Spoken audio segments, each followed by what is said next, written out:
కడప జిల్లాలో కూడా గాలి పుకారు లేపినారు.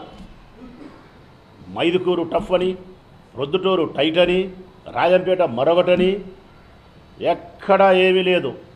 ఇది జగన్మోహన్ రెడ్డి గారి జిల్లా, రాజశేఖర రెడ్డి గారి జిల్లా.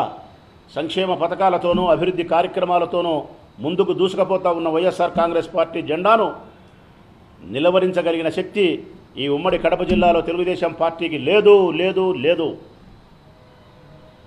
10కి 10 సీట్లు మేము గెలవడం జరిగింది. ఎక్కడే కానీ మాకు ఇబ్బంది లేదు. 120 నుంచి 135 సీట్ల వరకు వైఎస్ఆర్ కాంగ్రెస్ పార్టీ అధికారంలోకి రాబోతూ ఉంది. విశాఖపట్నం నుంచే జగన్మోహన్ రెడ్డి గారు ప్రమాణ స్వీకారం చేయబోతూ ఉన్నారు. ఈ సంక్షేమ పథకాలను ఆపి ఇప్పుడు మళ్ళీ కాంట్రాక్టర్లకు బిల్లులు ఇస్తానని చెప్పి మాట్లాడుతున్నాడు ఆయన.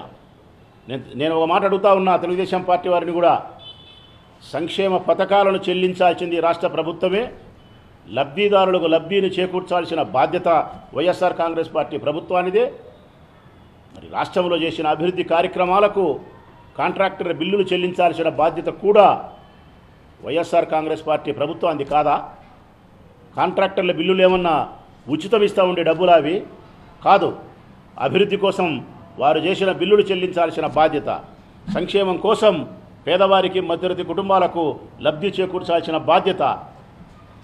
ఒకవైపు సంక్షేమం, మరొక వైపు అభివృద్ధి, రెండిటినీ చెల్లించాల్సిన బాధ్యత ప్రభుత్వానిదే. దీనికి కూడా మళ్ళీ ఒక ఈసీకి ఫిర్యాదు. తనేందో లబ్ధిదారులకు మేలు చేకూర్చినట్టు, నిన్నటి వరకు లబ్ధిదారులకు లబ్ధి చేకూర్చకుండా మహిళలకు అడ్డుకునేది ఆపినేదే ఈ దరిద్రుడే చంద్రబాబు నాయుడే.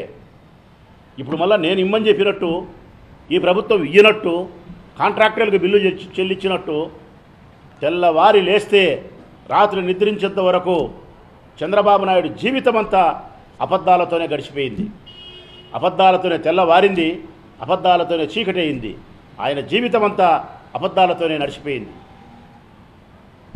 ఇప్పుడు ఇంకా వాళ్ళు మాట్లాడుతున్నారు తెలుగుదేశం పార్టీ వాళ్ళు, మేము ప్రవేశపెట్టిన మేనిఫెస్టో ఆధారంగా మహిళలు మాకు ఓటేస్తున్నారు, ఎక్కువ శాతం మంది మహిళలు ఓటింగ్ పాల్గొనడానికి కారణం ఆర్టీసీ బస్సు ఉచిత ప్రయాణం, 3 సిలిండర్లు, ఇంట్లో ఎంతమంది మహిళలు 18 ఏళ్ళు నిండి ఉంటే వారికి 1500, వీటి ప్రకారం మాకు ఓటేసినారని చెప్పి భ్రమలో జీవిస్తున్నారు.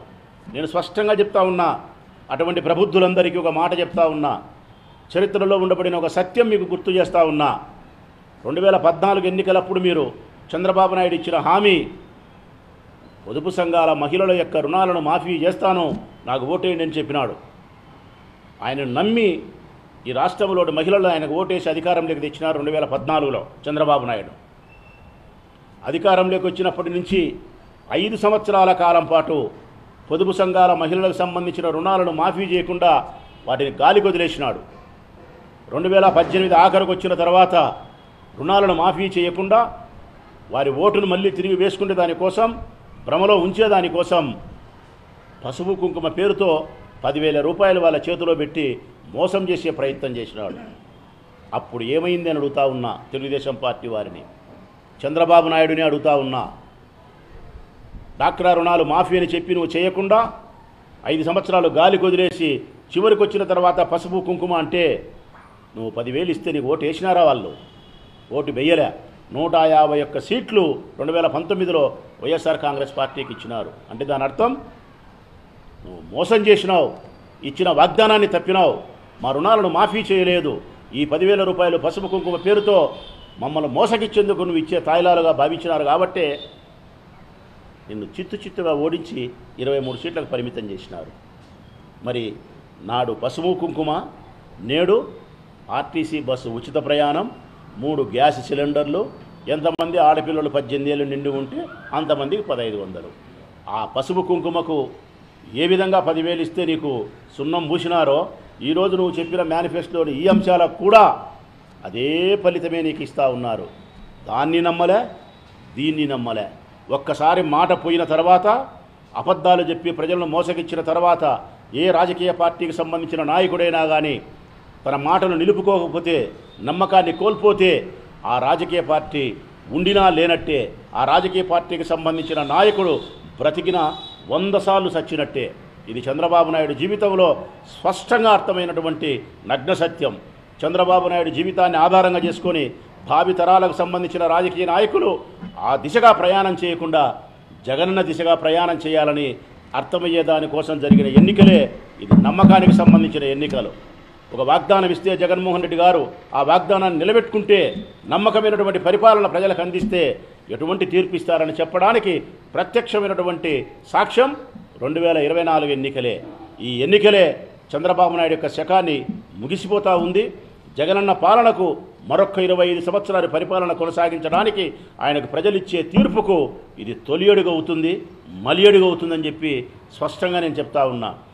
ఇప్పటి వరకు స్త్రీలు పాల్గొన్నది నువ్వు రేపు ఇయ్యబోయే, మోసం చేయబోయే మేనిఫెస్టోలోని సూపర్ 6 కోసం కాదు. జగనన్న ఇచ్చినటువంటి సంక్షేమ పాలనకు కృతజ్ఞతగా ఈ సంక్షేమ పాలన నమ్మకమైంది మాది. నువ్వు ఇచ్చేది అబద్ధం, జగనన్న ఇచ్చేది నిజం. నిజం ఎప్పుడు కూడా జీవితంలో ఉంటుంది, అబద్ధం ఊహలకు మాత్రమే పరిమితమై ఉంటుంది. చంద్రబాబు నాయుడు సూపర్ 6 ఊహల్లో మాత్రమే ఉంటుంది, జీవితానికి ఉపయోగపడదు. జగనన్న సంక్షేమ పాలన జీవితంలో పేదవారి ఇంట్లో ఉంటుంది, అది బడుగు బలహీన వర్గాల యొక్క అభ్యున్నతికి ఉపయోగపడుతుందని ప్రజలు విశ్వసించినారు. కాబట్టే ఈ ఓటు, ఈ మహిళలు, ఈ వృద్ధులు, కొత్తగా వచ్చినటువంటి ఓటర్లు, గ్రామీణ ప్రాంత ప్రజలు జగన్మోహన్ రెడ్డి సంక్షేమ పాలనకు అనుకూలంగా తీర్పు ఇచ్చినారు. కాబట్టి 120 నుంచి 135 సీట్లతో మేము గెలిచినాం. కడప జిల్లా, ఉమ్మడి కడప జిల్లాలో 10 మంది ఎమ్మెల్యేలను కూడా మేము గెలిచినాం. చంద్రబాబు నాయుడు కుప్పంలో ఓడినాడు. ఇది తథ్యం ప్రజలారా. ఇది జూన్ 4వ తారీఖున మీరు గమనించండి. చంద్రబాబు నాయుడు జీవితం చిట్ట చివరి దశలో ఘోరాతి ఘోరమైనటువంటి ఓటమితో, తన రాజకీయ జీవితంలోనే ఎప్పుడు జరగనటువంటి మొట్టమొదట జరిగిన ఓటమి, చివరి దశలో ఓటమి జరుగుతూ ఉంది. ఇక ఎప్పుడే కానీ అధికారంలోకి ఆయన వచ్చేదానికి అవకాశం లేదు. ఎమ్మెల్యేగా కూడా గెలవకుండా ఆయన శకం ముగిసిపోయే ఎన్నికలు 2024లో జూన్ 4వ తారీఖున ప్రజలకు ప్రత్యక్షంగా కనిపిస్తాయని చెప్పి ప్రజలకు తెలియజేస్తూ, మరొకసారి ఆసరా, చేయూత, ఇన్పుట్ సబ్సిడీ లాంటి సంక్షేమ పథకాలను అందుకుండే లబ్ధిదారులందరికీ శుభవార్త.